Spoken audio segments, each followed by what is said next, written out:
உங்களது பொன்னான புரட்சி மிகுந்த வாக்குகளை வெற்றியின் சின்னமாம் இரட்டை இலை சின்னத்திற்கு நீங்கள் தர வேண்டும் என்று சொல்லி நான் உங்களை கேட்டுக்கொள்கிறேன். இந்த வார்டு மட்டுமல்ல, இந்த திண்டுக்கல் நாடாளுமன்ற தொகுதி இந்தியாவிலேயே முதன்மையான தொகுதியாக, பாராளுமன்ற தொகுதியாக முன்னேற வேண்டும் என்று சொன்னால் நீங்கள் வாக்களிக்க வேண்டிய சின்னம் இரட்டை இலை சின்னம்.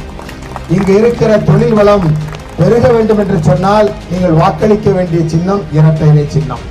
ஏப்ரல் மாதம் 19ஆம் தேதி நடைபெறுகிற நாடாளுமன்ற தேர்தலில் உங்களது பொன்னான வாக்குகளை பெற்று நான் வெற்றி பெற்றேன் என்று சொன்னால் திண்டுக்கல் சட்டமன்ற தொகுதிக்கு உட்பட்டு, திண்டுக்கல் பாராளுமன்ற தொகுதிக்கு உட்பட்டு கல்வியை மேம்படுத்துகிற விதத்தில், நம்முடைய பிள்ளைகள் எல்லாம் நல்ல உயர்தரமான கல்வியை படிக்கிற விதத்தில் ஒரு அரசு கலை கல்லூரியை அமைத்து தருவதற்காக நான் பாடுபடுவேன் என்று இந்த தருணத்தில் உங்களிடத்தில் நான் சொல்லிக் கொள்வதற்கு நான் கடமைப்பட்டிருக்கிறேன்.